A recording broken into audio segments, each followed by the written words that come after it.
भगवान की।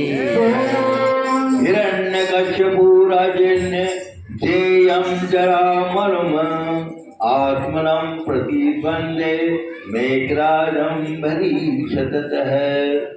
नारद जी बोलते हैं युधिष्ठिर, अब हिरण्यकश्यप ने यह विचार किया कि अजय अमर अजर और संसार का एक छत्र सम्राट बन जाऊं जिससे कोई मेरे सामने खड़ा तक न हो सके।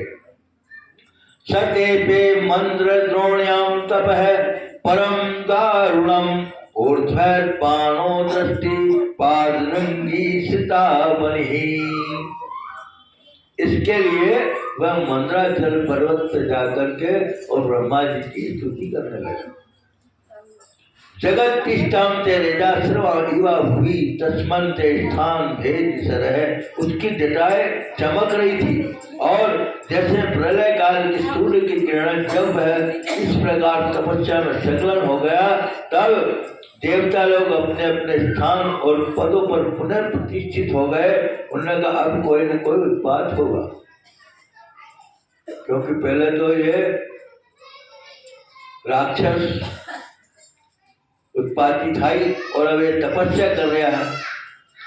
बहुत दिनों तक तपस्या करने के बाद उसकी तपस्या की आग धुएं के साथ सिर से निकलने लगी और चारों ओर फैल गई, ऊपर नीचे तथा अगल बगल लोगों को जलाने लगी। उसकी लपट से नदी के और समुद्र खोलने लगे। द्वीप और पर्वत के सहित पृथ्वी डगमगाने लगी।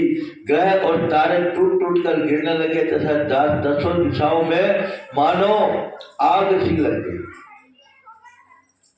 एक किताब में लिखा था 1000 वर्ष तक तो ये गर्भ में ही रहे, वहां से निकले ही नहीं थे। हिरण्याक्ष 1000 वर्ष बाद इनका जन्म हुआ।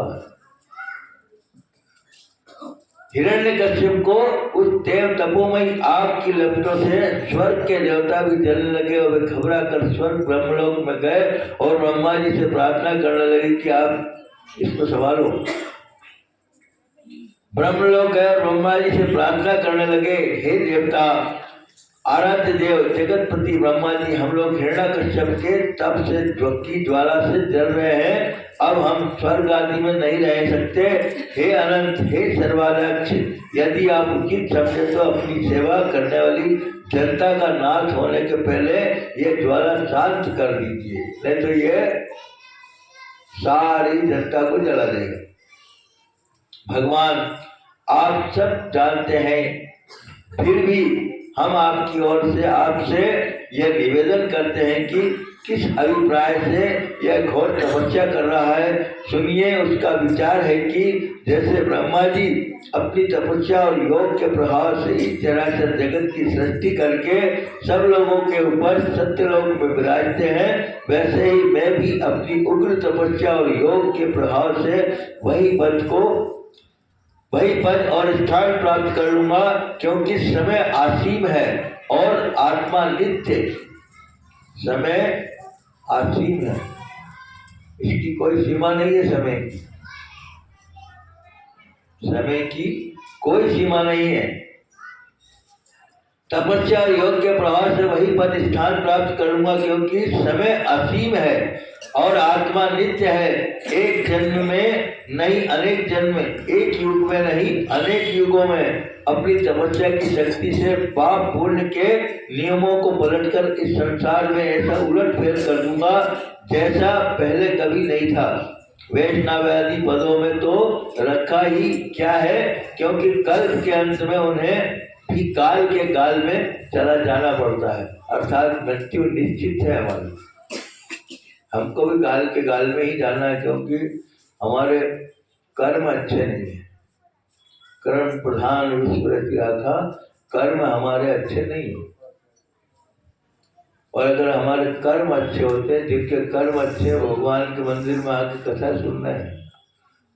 और जो फुर्सत में है लेकिन वो मंदिर में नहीं जाते हैं, उनको मोबाइल से फुर्सत नहीं है और दूसरे धंधों से फुर्सत नहीं है। भगवान का भजन करने वाला मनुष्य काल का ग्रह नहीं बनता है। हिरण्याकश्यप ने कहा, कल्प के अंत में यह सृष्टि काल के द्वारा प्रेरित तमोगुण घने अंधकार से ढकी थी। उस समय स्वयं प्रकाशवान स्वरूप अपने अपने तेज से पुनः प्रकट किया। आप भी अपने त्रिगुणमय रूप से इसकी रचना, रक्षा और संहार करते हैं। आप रजोगुण, सत्वगुण और तमोगुण का आश्रय हैं। आप ही सबसे बड़े और महान हैं। आपको नमस्कार करता हूँ। आप ही जगत के मूल कारण हैं। ज्ञान और विज्ञान आपकी मूर्ति, प्राण, इंद्रिय, कई प्रकार से उसने भगवान की आराधना की, ब्रह्मा जी की। ब्रह्मा और उद्गाता इन ऋतिज ब्राह्मणों ने होने वाले यज्ञ का प्रतिपादन किया और वे आपके सही शरीर हैं। उन्हीं के द्वारा अग्निष्टों और सत्य यज्ञों का आप विस्तार करते हैं। आप ही संपूर्ण प्राणियों के आत्मा है, क्योंकि आप अनादि अनंत अपार सर्वज्ञ और अंतर्यामी हैं। कई प्रकार से मनाया उन्होंने ब्रह्मा जी को। तो ब्रह्मा जी से उन्होंने वरदान प्राप्त कर लिया, न दिन में मरूंगा, न रात में मरूंगा, न घर में मरूंगा, न बाहर मरूंगा, न अस्त्र से मरूंगा, न शस्त्र से मरूंगा।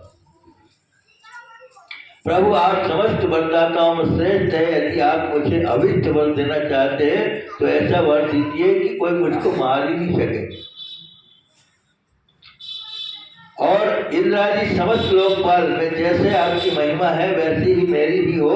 तपस्वियों और योगियों को जो अक्षय ऐश्वर्य प्राप्त है वही मुझे दीजिए। हिरण्याकश्यप, नारद जी कहते हैं, युधिष्ठिर जब हिरण्याकश्यप ने ब्रह्मा जी से इस प्रजा के अत्यंत दुर्लभ वर मांगे तब उन्होंने उसकी तपस्या से प्रसन्न होने के कारण उसे फिर सब कुछ दे दिया। जो उसने मांगा वो सब दे दिया। ब्रह्मा जी ने कहा, बेटा तुम जो वर मुझसे मांग रहे हो वे जीवों के लिए बहुत ही दुर्लभ है, परंतु दुर्लभ होने पर भी मैं तुम्हें सब वर दिए देता हूँ। उन्होंने वही दे दिया, न दिन में मरूं, न रात में मरूं, न घर में मरूं, न बाहर मरूं, न शाम को मरूं, न सुबह मरूं। ऐसा वरदान मांगा उसने। ब्रह्मा जी के वरदान कभी छूटे नहीं होते। वे समर्थ एवं भगवत रूप है। वरदान मिल जाने के बाद हिरण्याकश्यप ने उनकी पूजा की। तत्पश्चात प्रजापति से अपनी स्तुति सुनते ही वे अपने लोक को चले गए। ब्रह्मा जी से वर प्राप्त करने पर हिरण्याकश्यप का शरीर स्वर्ण के समान कांतिमान हो गया। आप भी भगवान की पूजा करोगे ना अच्छे से, प्रेम से, हिरण्याकश्यप की तरह ही अगर मान लो आपने जाप शुरू कर दिया तो उसका सोने का हुआ अपना चांदी का ऋषि हो जाएगा। भगवान का भजन एकमात्र साधन है बस, और कुछ भी नहीं। इसको राक्षस लोग भी भगवान के भजन करते हैं। असुर, नरपति, गंधर्व, गरुड़, सर्प, सिद्धांत, चारण, पिशाच, प्रेत, भूतपति एवं समस्त प्राणियों के राजाओं को जीतकर अपने वश में कर लिया। यहाँ तक कि उस विश्व विजयी दैत्य ने लोकपाल की शक्ति और स्थान छीन लिए। अब नंदनवन आदि दिव्य उद्यानों के सौंदर्य युक्त स्वर्ग में रहने लगा। विश्वकर्मा का बनाया हुआ इंद्र का भवन भी उसका निवास स्थान हो गया। उस भवन में तीनों लोक का सौंदर्य मूर्तिमान होकर निवास करता था। कई देवताओं को भगा दिया उसने और वहां पर रहने लगा।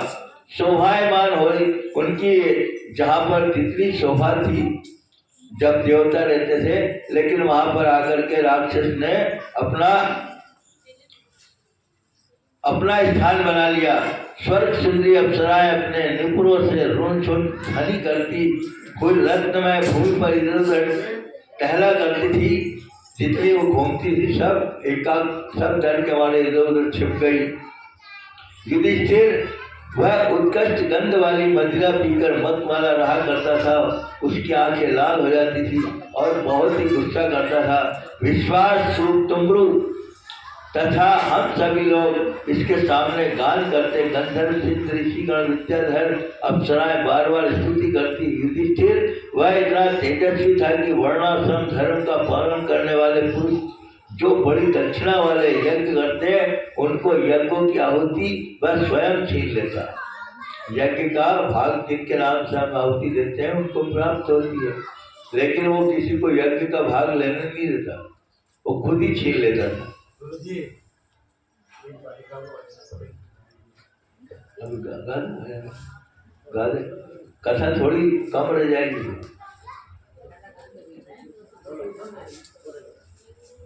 बोल बोल बोलो कृष्ण कन्हैया लाल की।